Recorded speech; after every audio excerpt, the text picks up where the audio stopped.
Your show will go live in 5 seconds. 4, 3, 2, 1.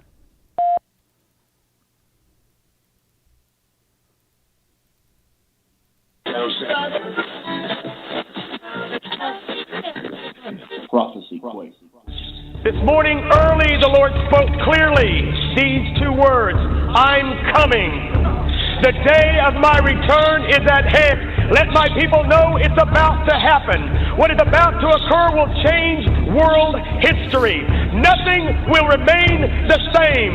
Let the unbelievers, let the skeptics, let the religious ones know that what they fear the most is about to happen. My warm season of grace and mercy will soon turn to a chilling winter of judgment and wrath.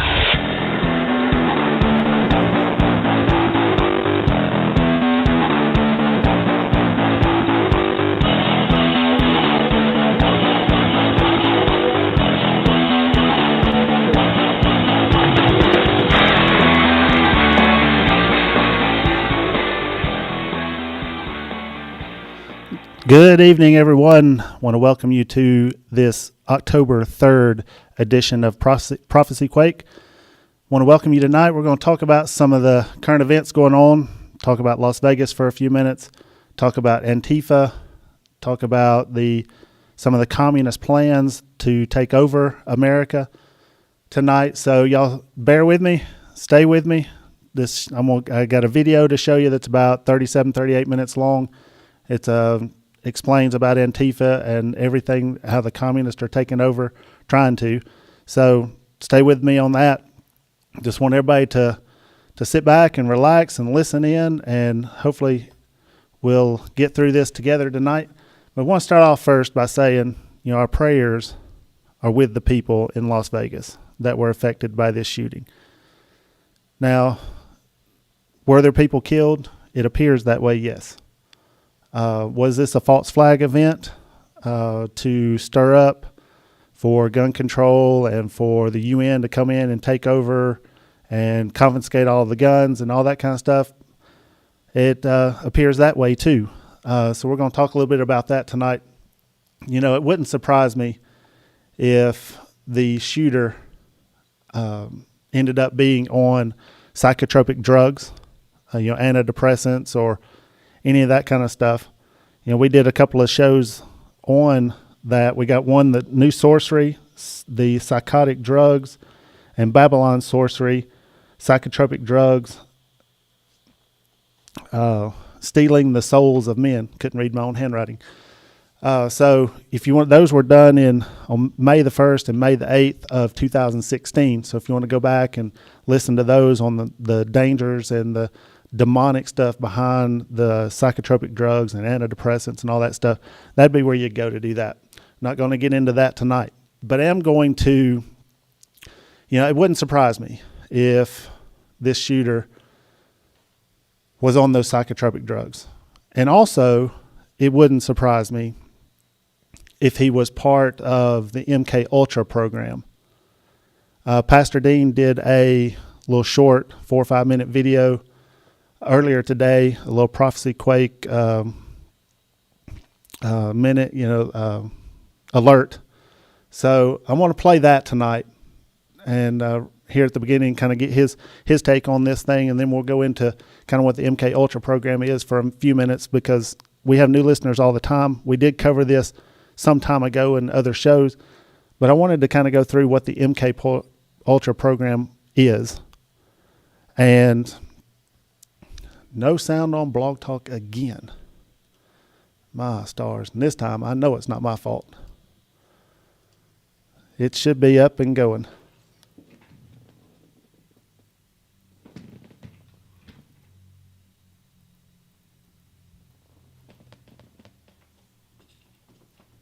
Give me a second, y'all.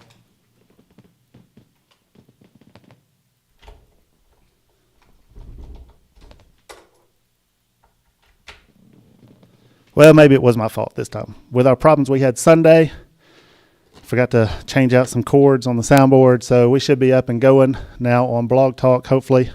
Everybody's got me now, maybe. Let me know, my wife out there, I know you're sending me the message. that there was no sound, let me know that I got it now. So anyway, MK Ultra program. Let's get Pastor Dean's take on this. Here's some thoughts about the Las Vegas. Wasn't quite ready for that just yet. But here's Pastor Dean on his takes today on this Prophecy Quake alert. Stay with us. Hey everyone, this is Pastor Dean Odell here. This is something that we're going to start trying to do more of, short videos, a Prophecy Quake alert, I guess you might call it. But just wanted to share some thoughts about the Las Vegas shooting. I know that a lot of people have jumped to the gun control issue and the gun control discussion. And of course this has all the smell of a false flag on it. Just all this stuff about multiple shooters. So many different witnesses are talking about multiple shooters.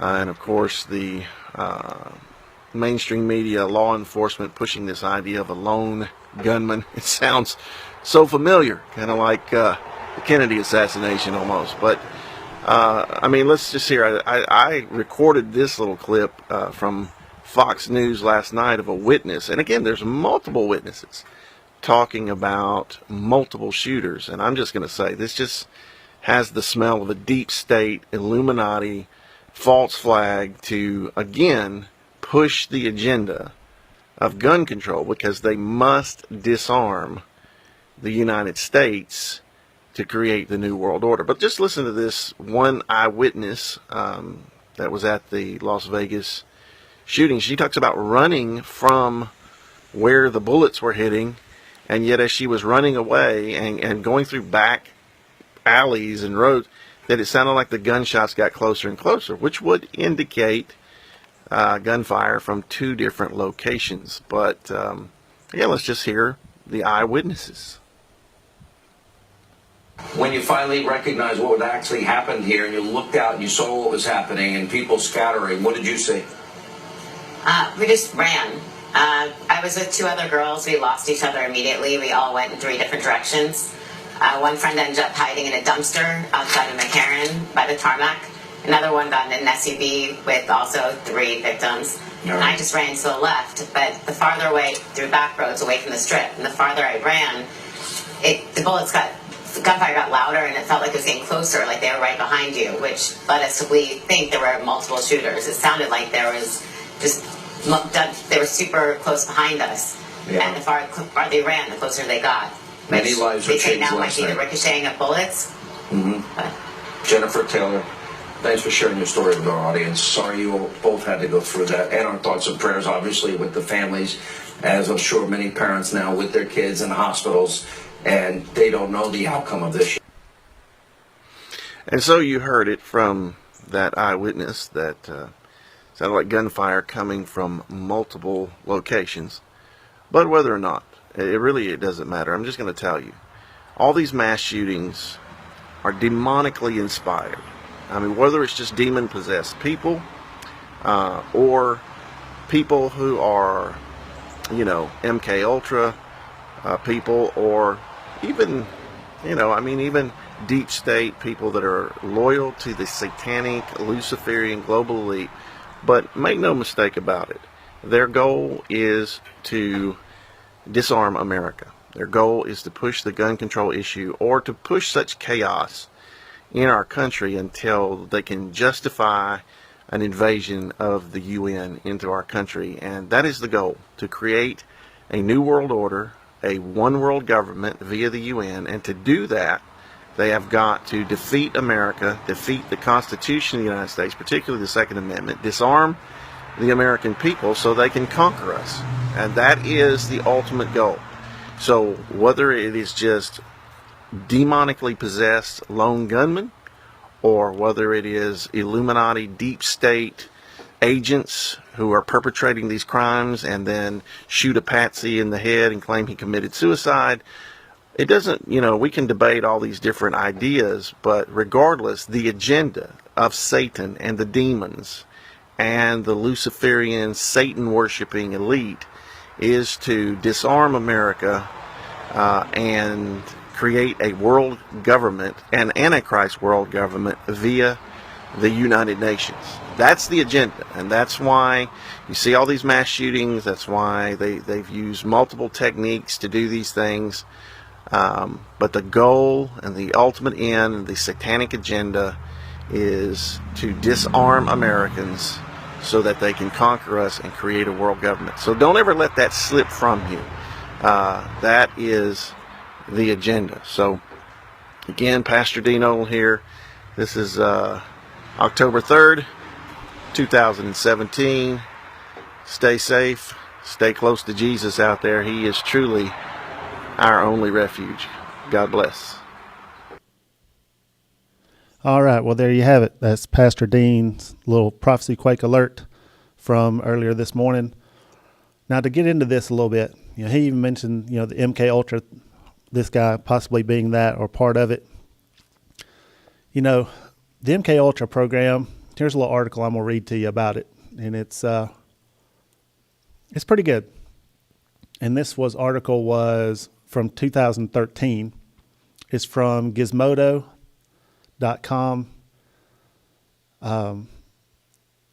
When the extent of the U.S. government's domestic spying program was revealed this past summer, many were surprised and outraged. How could a government which so prizes the liberty of its citizens covertly collect data on its own people? Yet sadly, this is not the first time Uncle Sam, without permission or notice, secretly gathered information on its people and wasn't even close to the greatest atrocity. For that, there are numerous other examples, such as when the government intentionally poisoned certain alcohol supplies they knew people would drink, killing over 10,000 American citizens and sickening many thousands others. Now, I don't know about that. That's just part of this article. One other such interesting program was from 1953 to 1964. They say 64. Believe it went on much longer than that, and I believe get on down further in the article, Bill Clinton had to admit this had been going on and that had stopped. But our government, they don't stop anything, they just tell you they do. So one other such interesting program was from 1953 to 1964, when the Central Intelligence Agency conducted dozens of experiments on the effects of biological and chemical agents on American citizens without their knowledge in Project MK Ultra. These covert tests included subjecting the unwitting subjects to hallucinogenic drugs and other chemicals, among other things. It is difficult to find official documents about this program. However, in 1976 and 77, the U.S. Senate conducted investigations and even held a joint committee hearing on Project MK Ultra, then published much of what was discovered. You will not believe what they found out. MK Ultra's purpose.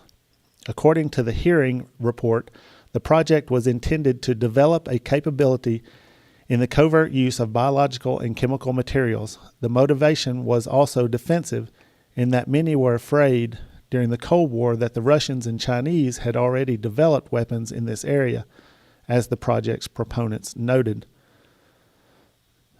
Officially authorized in 1953, by 1955, Project Creep had expanded the CIA's authority under MK Ultra to include the following: discovery of the following materials and methods, which will promote the intoxicating effect of alcohol, which will render the induction of hypnosis easier or otherwise enhance its usefulness, which will enhance the ability of individuals to withstand privation, torture, coercion during the interrogation, and so-called brainwashing, which will produce amnesia for events preceding and during their use, which will produce shock and confusion over extended periods of time, and capable of surreptitious use, and which will produce physical disablement such as paralysis of the legs and acute anemia. LSD experiments. Senator Edward Kennedy dominated the hearing. In his opening remarks, he noted there was an extensive testing and experimentation program which included covert drug tests on unwitting citizens, at all social levels, high, low, Native Americans, and foreign. Several of these tests involved the administration of LSD to unwitting subjects in social situations. For many of these drug tests, especially early on, there were no medical personnel on hand, either to administer the drugs or observe their effects. Often, the randomly selected subjects had become ill for hours or days, including hospitalization in at least one case. Even more troubling, some of the tests proved lethal, but that did not stop the CIA from continuing their experiments. The deaths of 2 Americans can be attributed to these programs.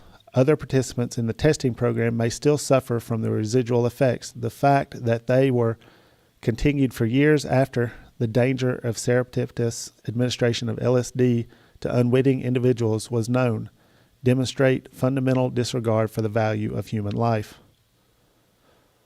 Dr. Frank Olson, himself a researcher with the U.S. Army who studied the developing techniques for offensive use of biological weapons and biological research for the CIA, along with a group of 9 scientists, attended a conference in a cabin at Deep Creek Lake, Maryland in November 1953. Going down, Dr. Olson's superiors and CIA who ran the experiment arranged for him to get treatment. He was drugged and he did not have a very good reaction to the drugs. He became paranoid and schizophrenia, and the CIA superior who ran the experiment arranged for him to get treatment in New York City while spending the night in a hotel room with the CIA officer. And after requesting a wake-up call for the next morning, Dr. Olson somehow managed to fall to his death, as the CIA officer reported. Universities, prisons, and hospitals conducted experiments. In the hearing, Senator Kennedy noted that many otherwise respectable institutions were fraudulently incorporated into MKUltra projects. What we are basically this is a quote from Senator Kennedy, what we are basically talking about is the perversion and corruption of many of our outstanding research centers in this country with CIA funds, where some of our top researchers were unwittingly involved in research sponsored by the agency in which they had no knowledge of the background or the support for. So, according to the hearing report, 86 universities or institutions were involved, and 185 non-government researchers and assistants worked on these projects. Physicians, toxicologists, and other specialists in mental and narcotic were lured into MKUltra through the provisions of grants that were made under ostensible research foundation auspices, thereby concealing the CIA's interest from the specialists' institution. For some of the 12 hospitals that participated in the MKUltra test were conducted on terminal cancer patients, presumably because the experiments were anticipated to have long-lasting detrimental, if not lethal, effects. Sadly, to get the hospitals and perhaps the patients to agree to these experiments, the CIA often paid the institutions.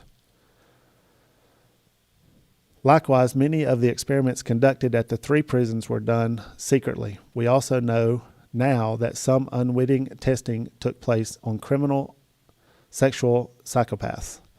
Not all testing was done unwittingly, although that did not make it any more ethical. For example, in prison experiment conducted by the National Institute of Mental Health Addiction Research Center at the Lexington Rehabilitation Center, a prison for convicted drug addicts, prisoners who volunteered to participate in a hallucinogenic drug experiment were promised and received doses of the drug of their addiction.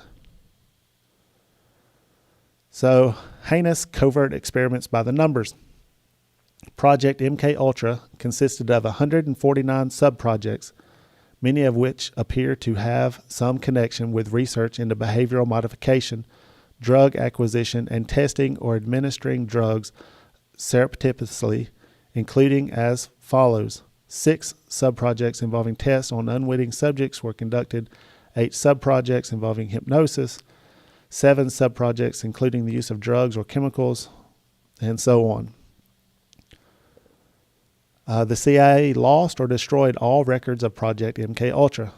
Sadly, but not surprisingly, almost no records remain of the 10 years of covert activity, as Senator Kennedy noted. No accountability. 2 lawsuits arising out of MKUltra activities made it to the Supreme Court, but both protected the government over citizens' rights. In 1985, the court held a CIA versus Sims that the names of the institutions and the researchers who participated in the project were exempt from revelation. In 1987, the United States v. Stanley, the court held that a serviceman who had volunteered for a chemical weapons experiment but who was actually tested with LSD was barred from bringing a claim against the Federal Tort Claims Act. So there you go. There's a little bit of history on the MKUltra program.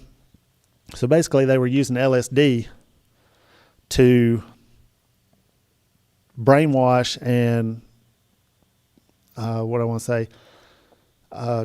train these people to react to certain code words or code phrases or certain things that to happen that would get them to respond in a certain way, such as you tell them blue chickens and they go out and they shoot up a movie theater or something, whatever the code word might be, and whatever their task they were trained to do would happen.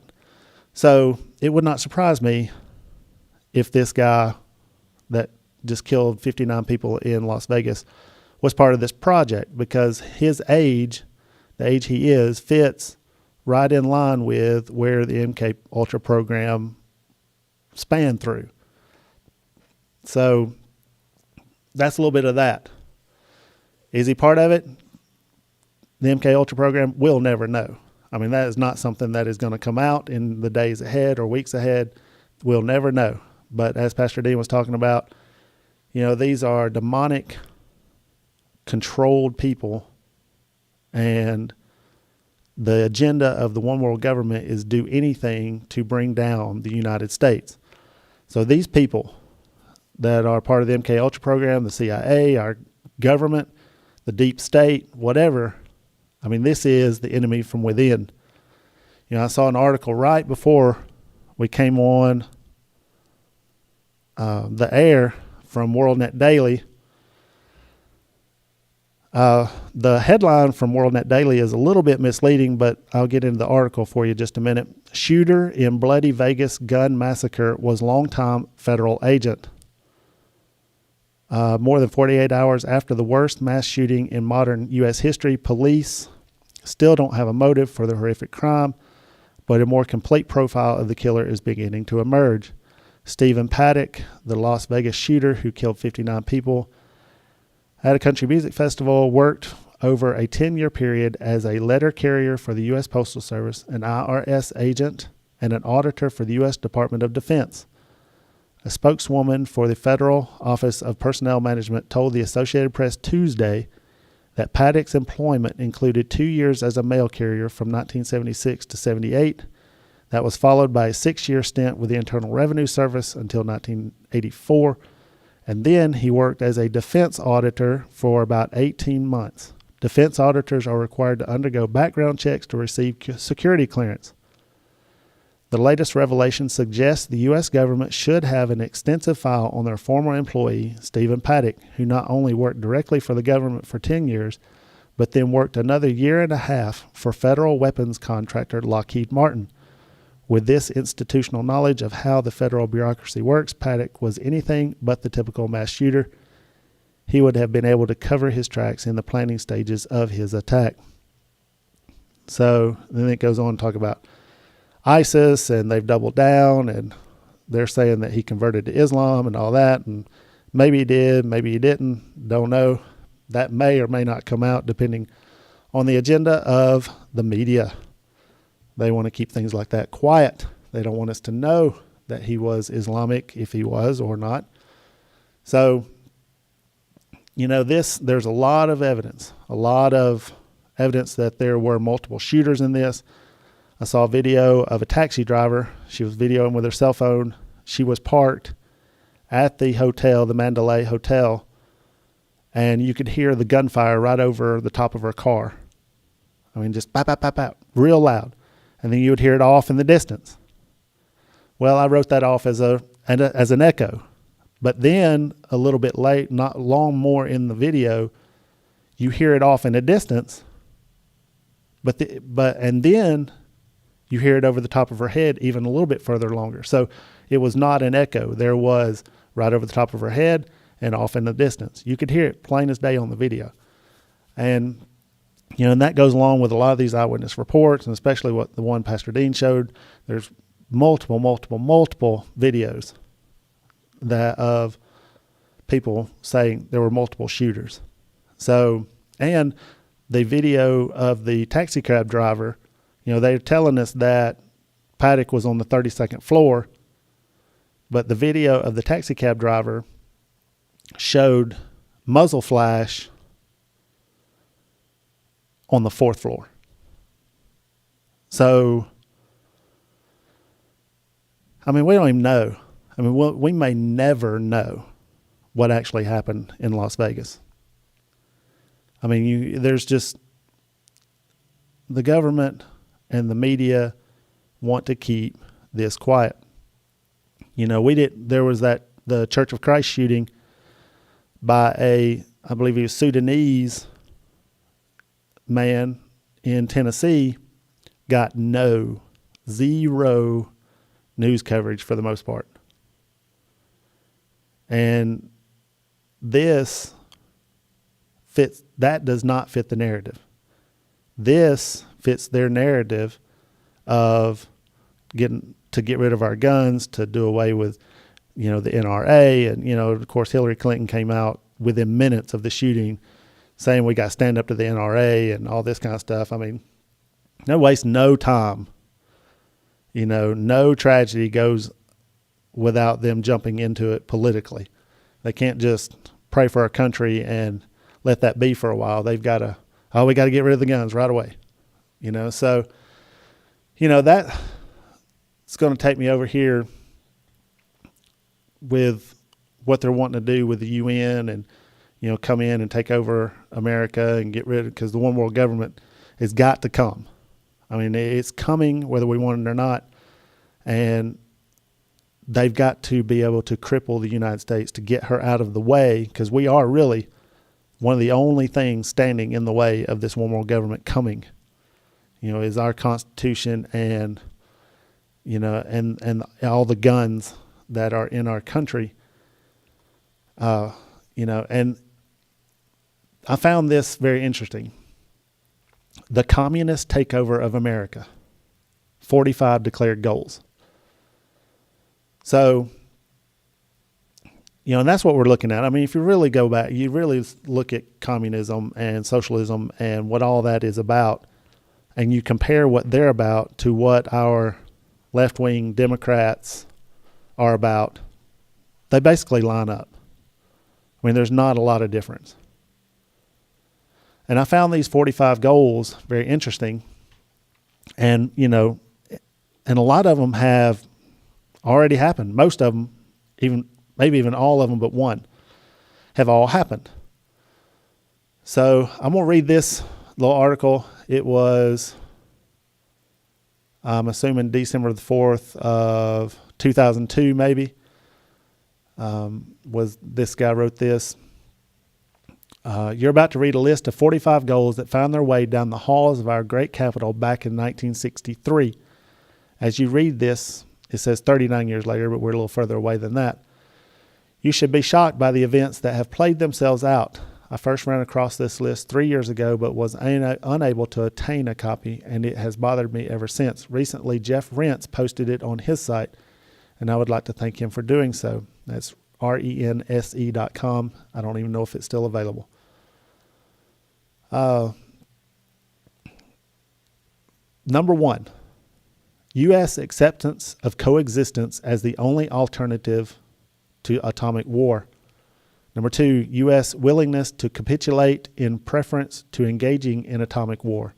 Number 3, develop the illusion that total disarmament by the United States would be a demonstration of moral strength. 4, permit free trade between all nations regardless of communist affiliation and regardless of whether or not items could be used for war. 5, extension of long-term loans to Russia and Soviet satellites. 6, provide American aid to all nations regardless of communist domination. 7, grant recognition of Red China, admission of Red China to the UN. 8, set up East and West Germany as separate states in spite of Khrushchev's promise in 1955 to settle the German question by free elections under the supervision of the UN. 9, prolong the conferences to ban atomic tests because the United States has agreed to suspend tests as long as negotiations are in progress. Number 10, allow all Soviet satellites individual representation in the UN. Number 11, promote the UN as the only hope for mankind. If its charter is rewritten, demand that it be set up as a one world government with its own independent armed forces. Some communist leaders believe the world can be taken over as easily by the UN as by Moscow. Sometimes these two centers compete with each other as they are now doing in the Congo. End parentheses. 12, resist any attempt to outlaw the Communist Party. 13, do away with all loyalty oaths. 14, continue giving Russia access to the U.S. Patent Office. 15, capture one or both political parties in the United States. Boy, hasn't that happened. 16, use technical decisions of the courts to weaken basic American institutions by claiming their activities violate civil rights. 17, get control of the schools. Use them as transmission belts for socialism and current communist propaganda. Soften the curriculum, get control of teachers' associations, put the party line in textbooks. 18, gain control of all student newspapers. 19, use student riots to foment public protest against programs or organizations which are under communist attack. Wow. 20, infiltrate the press. Get control of book review assignments, editorial writing, policy-making positions. 21, gain control of key positions in radio, TV, and motion pictures, if these aren't coming to pass. 22, continue discrediting American culture by degrading all forms of artistic expression. An American communist cell was told to eliminate all good sculpture from parks and buildings, substitute shapeless, awkward, and meaningless forms. 23, control art critics and directors of art museums. Our plan is to promote ugliness, repulsive, and meaningless art. 24, eliminate all laws governing obscenity by calling them censorship and a violation of free speech and free press. 25, break down cultural standards of morality by promoting pornography and obscenity in books, magazines, motion pictures, radio, and TV. 26, present homosexuality, degeneracy, and promiscuity as normal, natural, healthy. 27, infiltrate the churches and replace revealed religion with social religion. Discredit the Bible and emphasize the need for intellectual maturity, which does not need a religious crutch. 28, eliminate prayer or any phase of religious expression in the schools on the ground that it violates the principles of separation of church and state. My stars. Discredit the American Constitution by calling it inadequate, old-fashioned, out of step with modern needs, a hindrance to cooperation between nations on a worldwide basis. Number 30, discredit the American founding fathers, present them as selfish aristocrats who had no concern for the common man. 31, belittle all forms of American culture and discourage the teaching of American history on the ground that it was only a minor part of the big picture. Give more emphasis to Russian history since the communists took over. 32, support any socialist movement to give centralized control over any part of the culture, education, social agencies, welfare programs, mental health clinics, etc. 33, eliminate all laws or procedures which interfere with the operation of the communist apparatus. 34, eliminate the House Committee on Un-American Activities. 35, discredit and eventually dismantle the FBI. Well, that's about pretty much happened now. They've been discredited for sure. And you might as well dismantle it because it is being useless. Number 36, infiltrate and gain control of more unions. 37, infiltrate and gain control of big business. 38, transfer some of the powers of arrest from the police to social agencies. Treat all behavioral problems of psychiatric disorders which no one but psychiatrists can understand or treat. 39, dominate the psychiatric profession and use mental health laws as a means of gaining coercive control over those who oppose communist goals. Number 40, discredit the family as an institution. Encourage promiscuity and easy divorce. 41, emphasize the need to raise children away from the negative influence of parents. Attribute prejudice, mental blocks, and retarding of children to suppressive influences of parents. 42, create the impression that violence and insurrection are legitimate aspects of the American tradition, that students and special interest groups should rise up and use united force to solve economic, political, and social problems. Antifa, there you go. Overthrow all colonial governments before native populations are ready for self-government. 44, internationalize the Panama Canal. 45, repeal the Conley Reservation so the United States cannot prevent the World Court from seizing jurisdiction over domestic problems. Give the World Court jurisdiction over nations and individuals alike. That was 45. So, I know that's long. I appreciate y'all staying with me on that. You know, this is by Greg Swank. Over the years, I have shared in debates and discussions regarding the current state of affairs in the U.S. and changing social climate of this great nation since the baby boomer generation society and its cultures have become noticeably different than the way it was 50 years ago, from the late 50s to the 70s. A series of events took place, contributing to the way we are currently living. So, I mean, this is the communist goals for taking over America. You know, a lot of this has taken place. I mean, it's so crazy. I mean, discredit American culture by degrading all forms of artistic expression. I mean, that's just insane. You know, present homosexuality, degeneracy, and promiscuity as normal. Well, if we don't see that. You know, so I got to thinking, okay, so this is communist takeover of America's goals. Who are some of the groups that adhere to communism? And I just typed in list of communist organizations operating in the U.S. and I got one, and let me tell you, it's pretty long. It's a lot longer than I thought it was going to be. But a couple of them stood out to me. You know, your committees of correspondence for democracy and socialism, Communist Party of the USA. That one really stood out to me. They actually have a Facebook page, Communist Party of the USA. Democratic Socialist of America, that one. The Green Party of the United States, Independent Progressive Politics Network.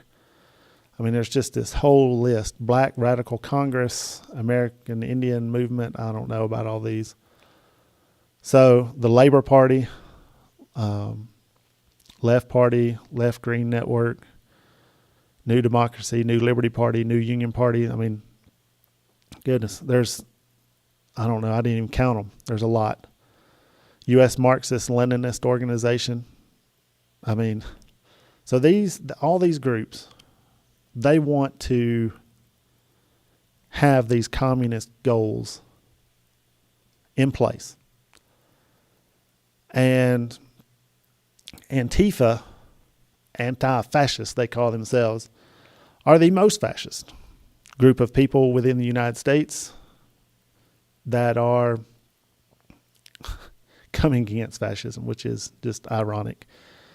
You know, and they're all funded. These people it's documented. These people are funded by George Soros and, you know, his Nazi ideas and all this stuff. So, you know, I just don't even know.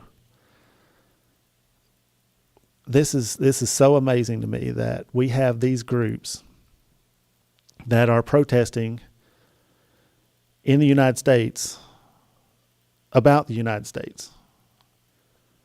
I mean, there was a chant at one of these Antifa rallies. I believe it was no Trump, no wall, no USA at all. I mean, I wonder if these people really understand what they're asking for. I mean, or are they just really so demonically controlled that they don't care, that they don't realize? I mean, it's just hard for me to fathom. I mean, I love our country. You know, I say all the time that I should have went in the military.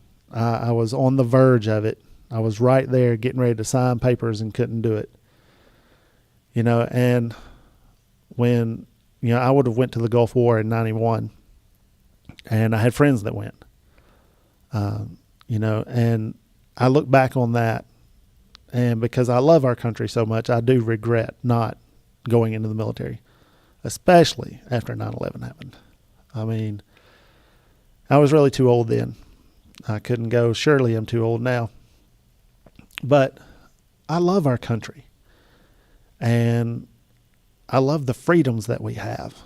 And I don't understand. It's hard for me to even wrap my mind around how these people that live in this country want the governments of Russia, China, North Korea to be their government. They want to live under that oppressive, murderous regimes that have killed millions of people. The Bolshevik Revolution, the Communist Revolution, you know, was it Mao Zedong and all these in China. And I mean, they just killed millions and millions and millions of people. And the people in the United States want this type of government to live under. It just, I mean, it blows my mind. I'm looking at an article here. I can't remember who posted it online now. It was one of the colonels. I haven't drawn a blank on his name. It's from Clash Daily with Doug Giles. It says, Antifa plans civil war to overthrow Trump. Patriots be like, say when. Yeah, you want to overthrow Trump? You're going to have a lot of people to go through before you get to that point. It says here, who exactly do they think they're picking a fight with? They're anarchists. We know that, right? And anarchists are basically cowards. Their goal is to pick a fight between two factions, whip up invective and hatred with little help from their friends in the media and the DNC. Then they can skulk back into the shadows. From the shadows, they can watch the nation tear itself apart. You realize, of course, that the world would follow the same flowchart that has been proven so effective in Russia. 1917, revolutionary France, as well as revolutions in a variety of destabilized nations that when the dust had settled would raise red and yellow themed flags reminiscent of the ones Antifa is now seen flying. I mean, they have the sickle and the hammer red flags from Russia, USSR, in these pictures. I mean, no wonder they are delegitimizing the police. They want America to fall, and they know it can only fall if it collapses from within. They want us divided by race, class, region, and politics. I'm assuming that might be religion and politics. That said, if they pick a fight with the American patriots, how do they think it will end? They're packing what? For the most part, sticks, bricks, clubs, mace, urine bottles, and impromptu hairspray bottle flamethrowers. If you show up for a real fight and don't melt like cowards back into the shadows hiding behind human shields, you'll soon figure out what we really mean by from threats, foreign and domestic. You'll soon figure out why the British cut their losses and ran. You'll soon figure out why our love for the flag and institutions it represents motivates us better than your hatred for the flag as you cash your literally treasonous check to foment revolution in your own country, not caring how deep the blood ran at the last Civil War. So when Antifa agitators supposedly attacking white supremacists, you know, like the photojournalists doing their job in Berkeley, like the Japanese man and his Samoan bodyguard who were on their way to a prayer rally, or torching a limousine owned by a man named Muhammad. Don't forget what their real motives are and call them out. This is who they really are, taken from one of their own websites. We will gather in the streets and public squares of the cities and towns across this country. At first, many thousands declaring that this whole regime is illegitimate and that we will not stop until our single demand is met. The nightmare must end. The Trump-Pence regime must go. Our protests must grow day after day and night after night, thousands becoming hundreds of thousands and then millions, determined to act and to put a stop to the grave danger the Trump-Pence regime poses to the world by demanding that this whole regime be removed from power. Our actions will reflect the values of respect for all humanity and the world we want, in stark contrast to the hate and bigotry of the Trump-Pence fascist regime. Our determination to persist and not back down will compel the whole world to take note. And it goes on. You know, these guys, it's just, they came down here to Auburn one time to protest a speaker that was going to be on Auburn University campus. This speaker that was going to be there was not sanctioned by the university. He bought and paid for the building and the time to rent the building. I don't even remember the guy's name now. But he was a controversial figure in the supposedly white supremacist side of things. I don't really know that much about him. But, they came down here with their covered faces and their mask and bandanas around their face. And the Auburn Police Department was not having any of it. They made them take their mask off, show themselves who they were before they can continue on with their protest. And if they didn't, they were arrested. Because there is a little law that prohibits that in Alabama from covering your face at protests and stuff like that. I think that might have stemmed out of the civil rights issues, civil rights movements and stuff, dealing with the KKK and all that. But I've got a little documentary that's about 37 minutes long. It's called America Under Siege, Antifa. This guy does a phenomenal job of going through the Antifa and what they are all about. And I want you to watch this and stay with it, because this is so informative. And it's a great documentary. I've watched it 2 or 3 times now. So here it is, America Under Siege, Antifa, and sorry guys, producing and hosting. It takes me a minute to get things switched around. Here you go.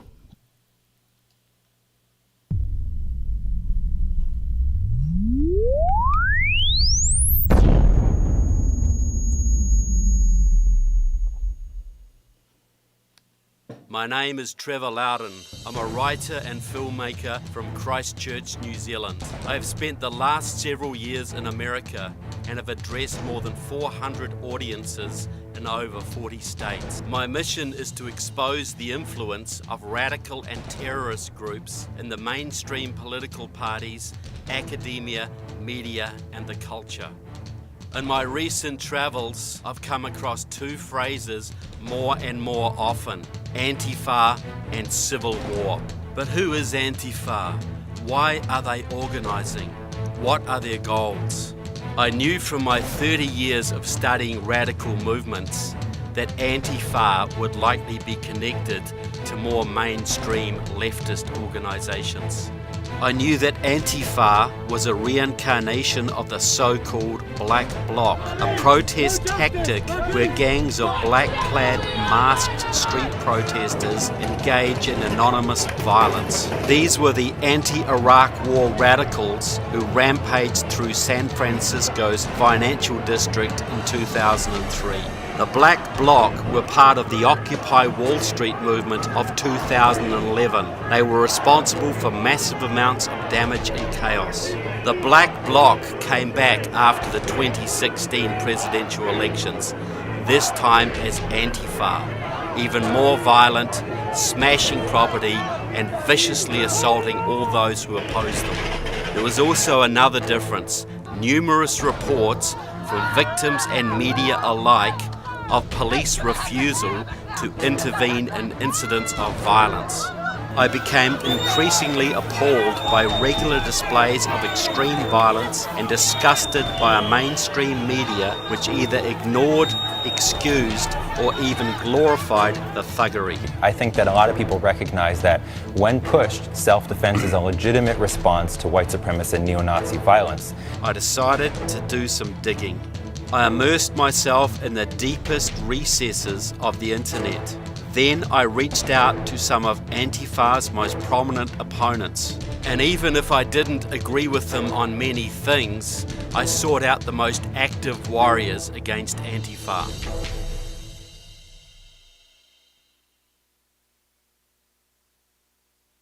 Steve Deace is a political commentator, host of The Steve Deace Show on CRTV, and a nationally syndicated talk show host.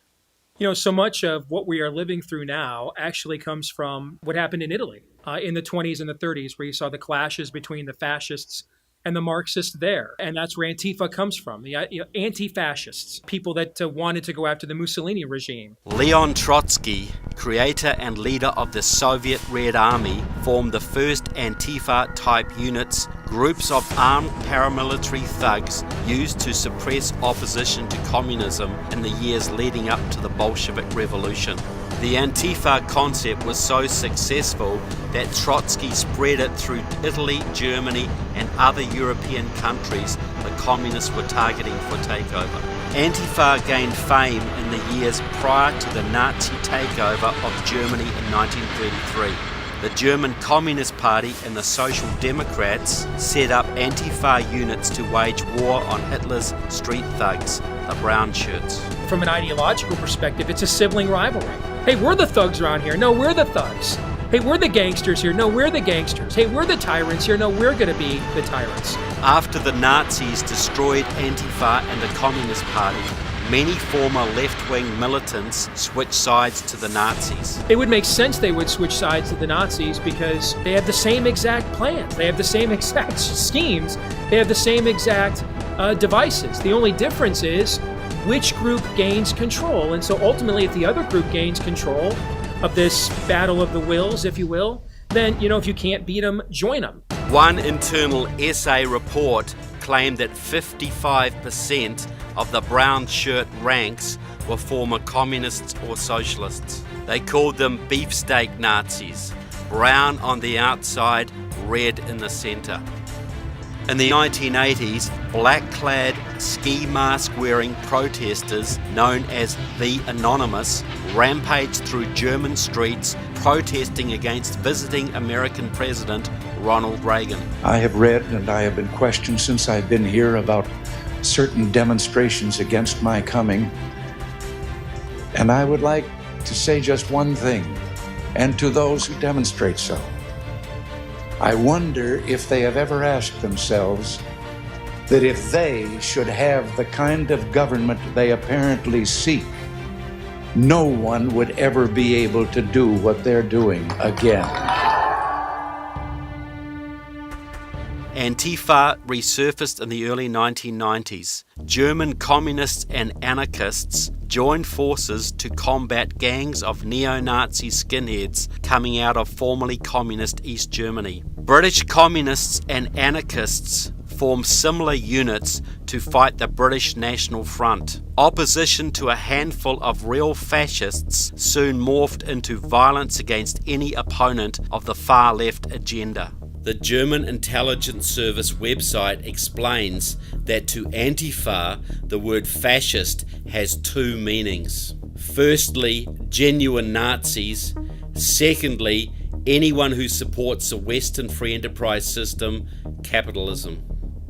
Lauren Southern is a Canadian journalist and free speech activist. She has encountered and confronted Antifa in Vancouver, Canada, the United Kingdom, Germany, New York, and Berkeley, California. Sheltered, nurtured, and funded by left-wing city councils, Antifa became well established across Germany, especially in the formerly communist East. They have places in Germany, entire cities that I've gone to that are like known as Antifa towns and have their stickers all over, and they can't set up police stations there or they'll be shut down and raided and attacked by this militant group.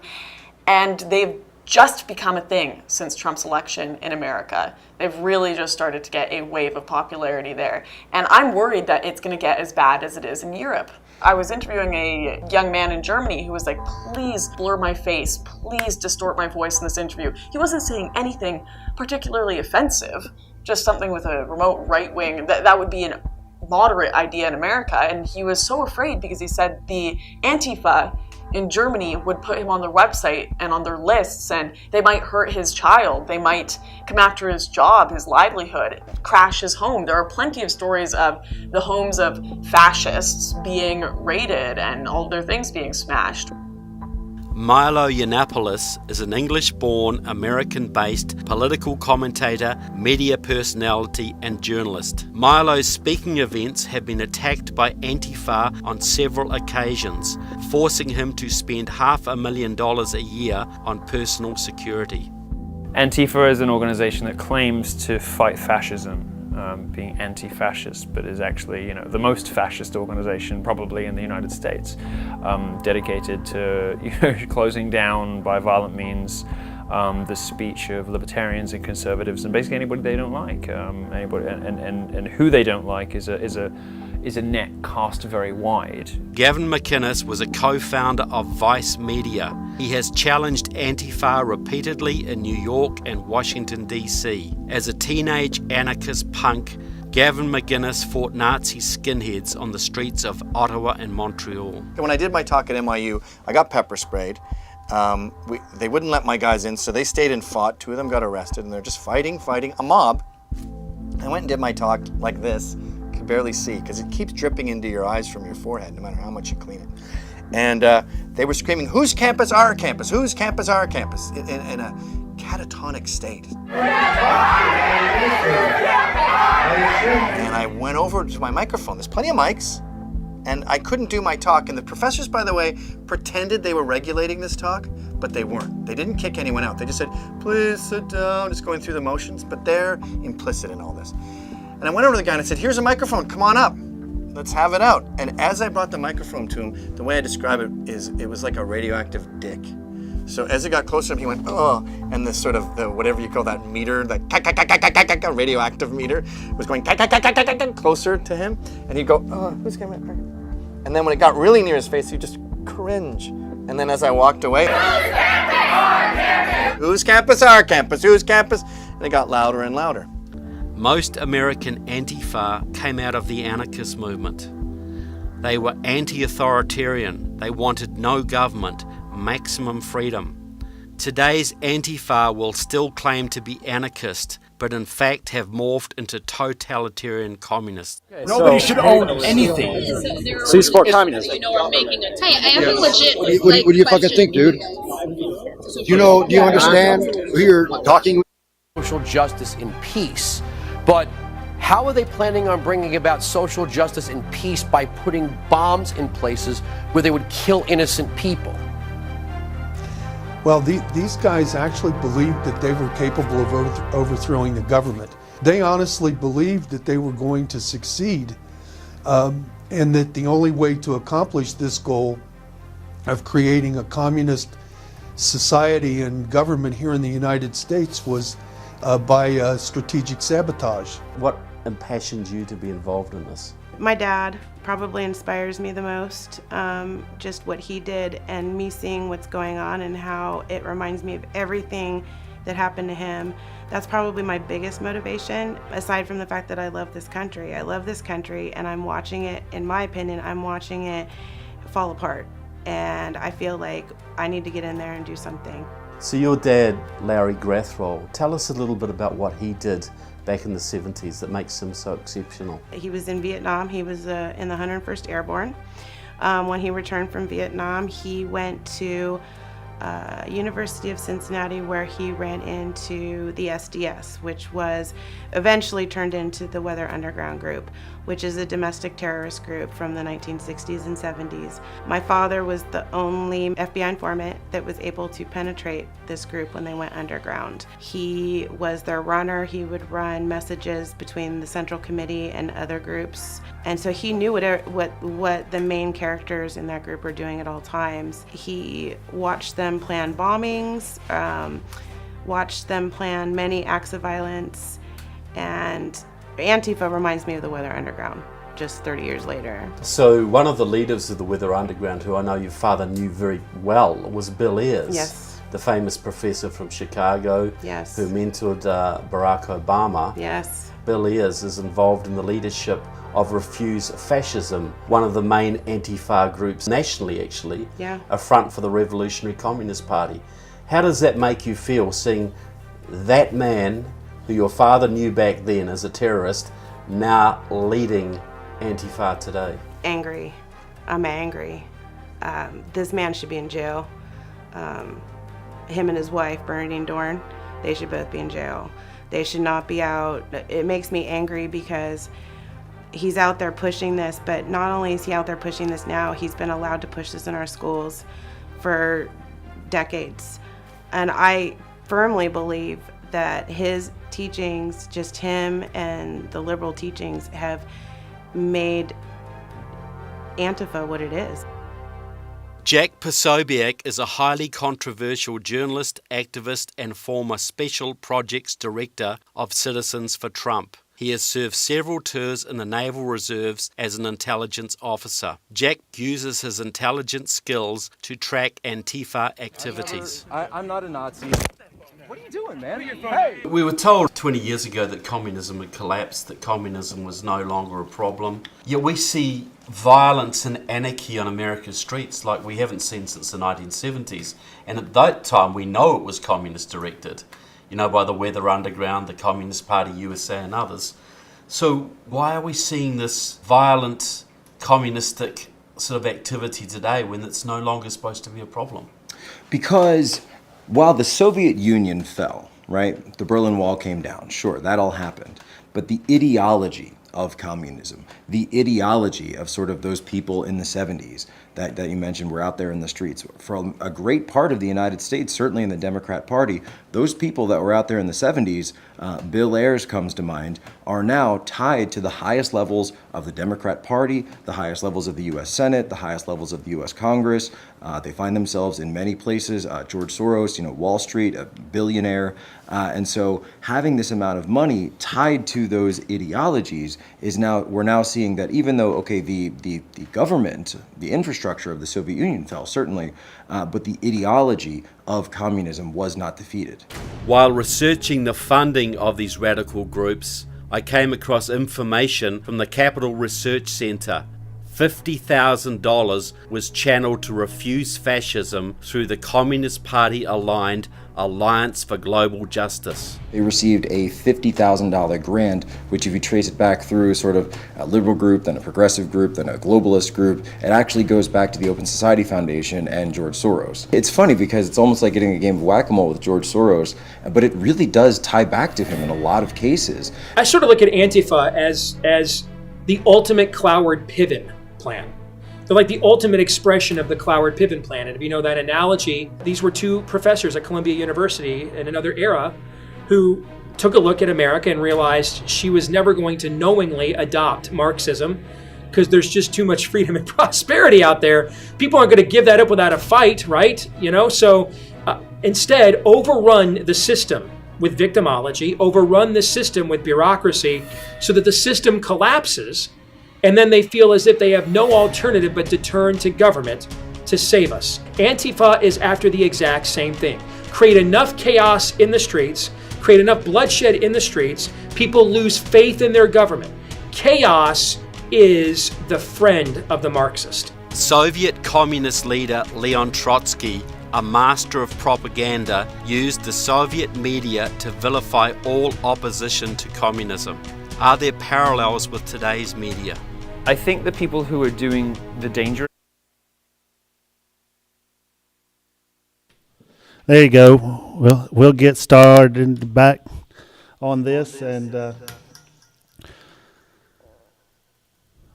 we'll move on from that. But this just goes on to show. It shows how the communists want to bring down our country. I know there were some issues there with mouths not matching up with sound and all that, and I don't exactly know why that was, but we've never had that problem before, so I apologize for that. And I don't really understand why people in this country want to go to this communist regime setup. I mean, Antifa, all these fascists, they're being paid by George Soros. They're being organized by, I would almost bet, the great community organizer of Barack Obama and his shadow government. And it's just troubling to me that they're trying to cripple and divide. What the Bible says, a house divided cannot stand against itself, right? So I don't understand. They're trying to divide our country so that we will fight each other and that we will fall. We will be crippled from the inside, and there will be no more United States. The one world government will have its free course and free reign over the world. There'll be 10 regions that will be ruled by 10 kings, with the Antichrist leading them. And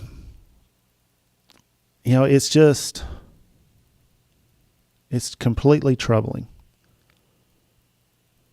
that people don't love this country, that they don't love what this country stands for, that we are the last hope as a country for democracy in the world. If we fall, the world falls into chaos, into communism, into one world rule. Now that is going to happen, regardless.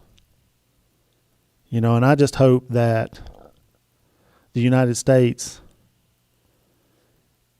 is one of the countries that troubles the Antichrist and his world government, that we don't completely give over to that rule, to the United Nations, that there'll be pockets in the center of this country that will remain. We know, I've talked about this last week a little bit, I believe, the East and West Coast being destroyed. I just hope that the center of the country and areas around this country hold out and withstand and resist this communist one world government takeover. It's sad. And I just hope tonight has opened your eyes and made you a little more awake to what's going on, to what is coming down the pipe, to what the goals of the people that want this country gone, what their goals are. We need to be praying for our country, praying for our president, praying for our leaders, that especially our president, that he'll have the wisdom and supernatural revelation, supernatural wisdom to discern who is around him and what their goals are, and to make the decisions that will make it better for us when World War III starts, when the tribulation really kicks in, when the world government tries to come around and take over the United States. We've got to have our hope and our eyes fixed on Jesus. Because if we don't, the the Bible talks about men's hearts failing them for fear during these times coming. And that fear to cause a man's heart to fail will be a great, tremendous fear. And if we don't have our eyes fixed on Jesus, on working out our salvation and preaching the gospel and leading others to know Jesus, then we'll die. I mean, that our hearts will fail us. And I just hope that you all take this stuff serious, that you really start getting in your prayer closet. You really start digging into the Word. You really start drawing close to our Savior. Because this stuff is real. These goals and agendas are real. The Bible foretells this stuff. And we need to be aware that this stuff is going on and that it's coming so that we can be ready and lead people to Jesus and draw close to Him. Abide in the shadow of His wing. You know, we really, that is our only hope. That is our refuge. You know, we got to draw close to Jesus. Draw close to God.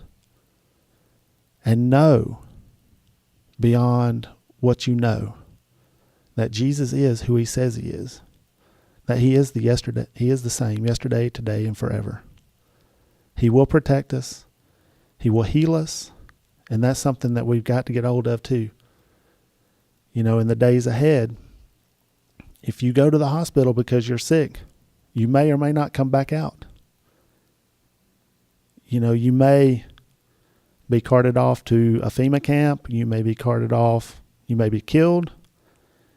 You know, they'll have these death panels which will decide whether you should live or die based on your age and sickness and longevity and all this stuff.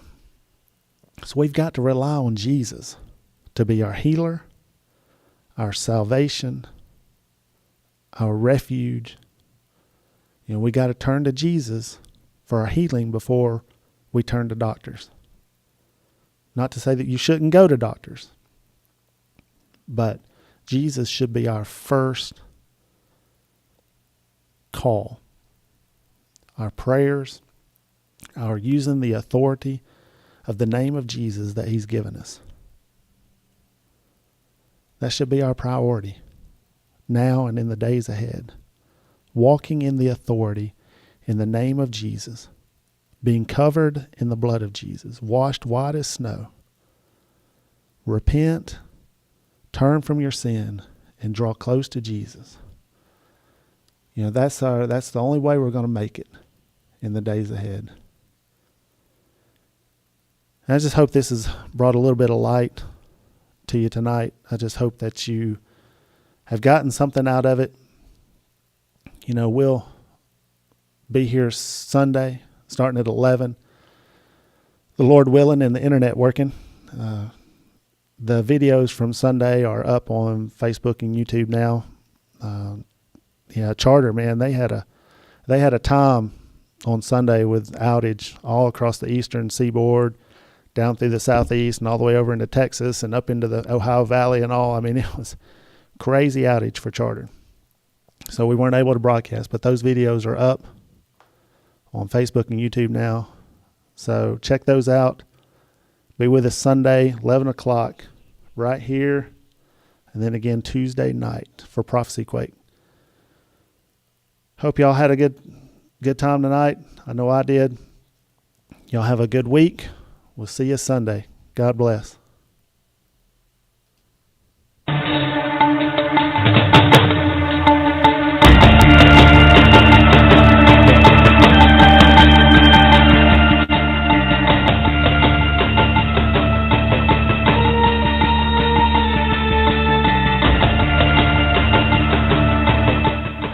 Listening to Prophecy Quake. To further connect with us, go to deanodle.org or Facebook us at Dean Odle Ministries.